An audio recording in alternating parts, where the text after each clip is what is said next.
It's the week before Christmas, and the weatherman says it's going to get up to 78 degrees today down here in South Georgia, Zone 8B. So to me, it seems like a great day to plant another cool season cover crop. If this is your first time on our channel, welcome. Go ahead and hit that subscribe button and that bell notification down below so you get notified every time we come out with a new video. And if you are a frequent viewer of our channel, it's always good to have you back. So today we're going to plant another cool season cover crop in this plot right here where we had our peppers and eggplant growing earlier this year. But before we do that, let's go check on our cover crop cocktail that we planted a few months ago. So this here is about a 25 by 60 plot. We planted that cocktail in. We mixed some tillage radish, some Austrian winter peas, and some hairy vetch, and as you can see, it has covered the plot completely. We've got some nice coverage there, really good weed suppression, erosion control, all those great benefits of a cover crop. And folks, this is why I like to plant them thick. I don't like to see any gaps in there once this stuff starts growing, and just fill the plot nice and lush and green there. Now we did water this a good little bit when we first planted it to get it up and going, but I really haven't watered it a lot since. It's been pretty self-sustaining. If we take a closer look here, we can see all three of the cover crops we got growing in here.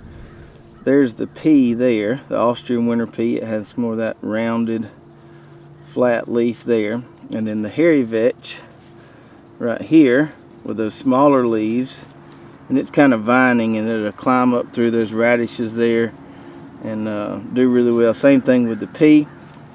And then most of what you see here, most of this greenery, are those radishes. Now in hindsight, I probably planted the radishes a little thick. I might have put too many radishes in here.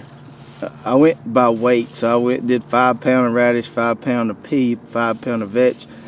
Since those radish seeds are smaller, I probably shouldn't have put as many of them in here, but the vetch and the peas are doing good coming up through there. The radishes were certainly the first thing to come up and establish a good ground cover, and then the vetch and the peas are starting to come up through there.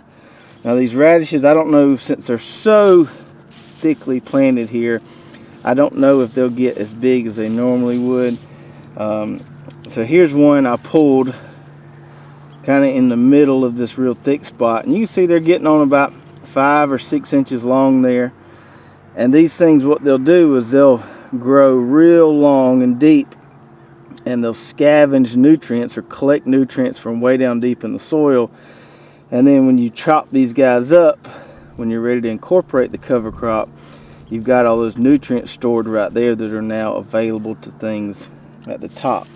Now here's one that I pulled that was on kind of the outside of this plot, and you can see it's a lot bigger because it was kind of standalone, not growing in the middle of this big mat here. But either way, we should get some nice deep roots there to scavenge some nutrients. And then we've got our vetch and our peas here that are gonna fix some nitrogen for us. And this stuff here, I'd say, we reach down in there, is probably about 8 to 9 inches tall, and it's just dense biomass there. Going to be a lot of good vegetation and nutrients to feed the soil once we do incorporate this. So we'll let all this just keep growing throughout the cool season. There, right, Tiger. And we'll probably incorporate it, till it in come, I'd say late February, maybe early March. I might end up planting potatoes here.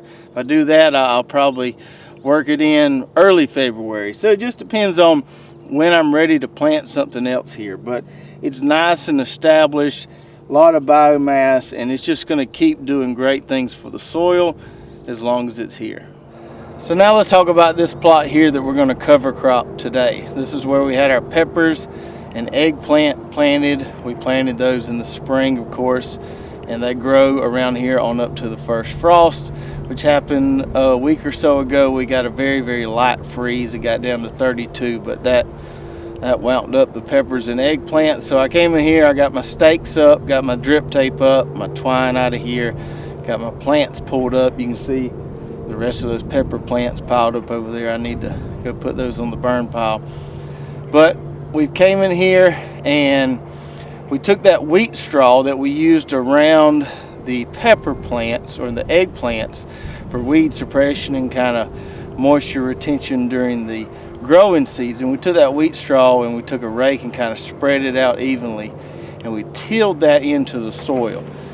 Now this was recommended by some of our great viewers when we were getting rid of our tomato plants earlier in the summer on a different plot, and they said, and if you till that wheat straw in, it'll do wonders for your soil, and they were certainly correct. So this is the plot I was talking about where we had our tomatoes, and like many of the plots in this dream garden here, I was just working with some really sorry soil to start with. This whole dream garden area was pine trees not even a year ago, and so we had a lot of work to do. And the first crop that we grew in each of these plots just did okay. I made some tomatoes, but it was nothing to write home about. But once we came in here and incorporated that wheat straw after that lackluster crop of tomatoes, and then we followed tilling in the wheat straw with a cover crop of sun hemp, which added some organic matter, this soil just became so much more nice and workable. Like it was with the tomatoes, I would have never been able to get these carrots. Tiger, can you scoot out of the way just a second? Thank you. I would have never been able to get these carrots to come up or germinate this well because the soil was just too hard and it just baked over and crusted over. Didn't have any organic matter in it. But now we can still see some of those chunks or little pieces of wheat straw in there and some of that organic matter for the sun hemp. And we've just got a nice, workable, aerated soil there that is so much better than what we started with. So since that worked so well for that plot right next door, that's what we're going to do right here. We got that straw, you can see some of it there, tilled in here. We're going to follow that with a cover crop, which is going to add some more organic matter. And this spring, this plot should perform a whole lot better than it did last spring. Now I'm not going to make a cocktail here and mix several different cover crop varieties like I showed you in that previous plot. I'm just going to plant one variety, and that is winter rye, also known as cereal rye. Now winter rye is probably the most cold hardy cool season cover crop out there. This stuff can germinate at 34 degrees Fahrenheit, and it can grow really well as low as 38 degrees Fahrenheit, and it rarely gets that cold here. So we can plant it anytime from the fall all the way through the winter and into the spring here in Zone 8B.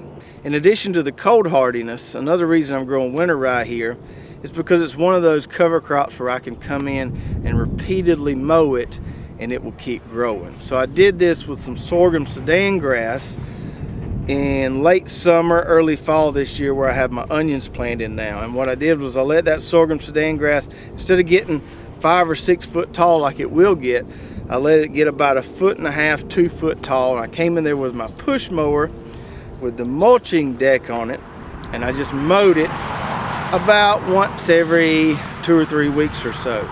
And it dropped all those clippings onto the soil, really fed that soil well. I've got some nice, beautifully conditioned soil over there. And so the repeated addition of those grass clippings and then that sorghum Sudan grass just kept growing back, and I just kept cutting it until I was ready to use that plot. And because we didn't let it get very tall, it makes it really easy to turn over that cover crop quickly. If you let a cover crop get really tall, 5 or 6 foot tall, it can take a lot longer to incorporate it and break all that down before it's ready to plant.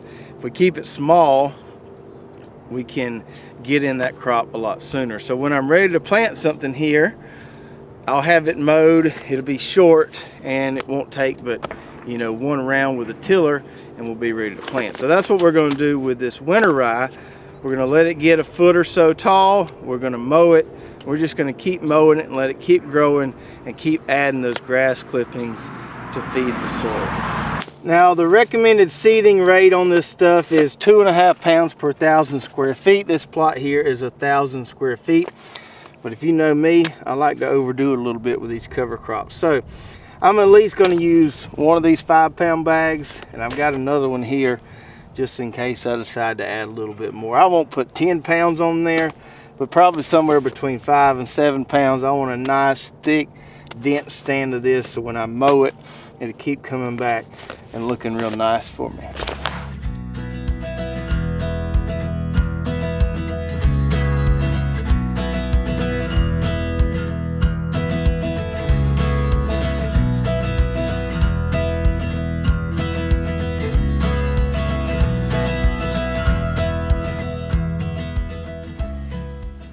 All right. That doesn't take but about 10 minutes to do a little 1,000-foot plot like that. Strow the seed out, rake it in. We'll probably put a little bit of water on this. It's supposed to get a good rain in the next couple days or so, but probably put a little bit of water on it since we just planted it, and it's supposed to get up to 78 degrees today. So we'll put the tripod on it for an hour or so, and then that rain coming the next few days should get this stuff up and growing pretty quick. So if you still want to get some winter cover crops in the ground and you live in an area like we do where it doesn't get that cold, winter rye is a great option for you, and it's going to feed those soils, and you'll have a great plot come spring when you're ready to plant some of those warm season crops. I'll put some links below to our cover crop seeds so you can check those out. If you enjoyed this video, give us a big like, give us a big thumbs up, give us a big share. We will see you guys next time.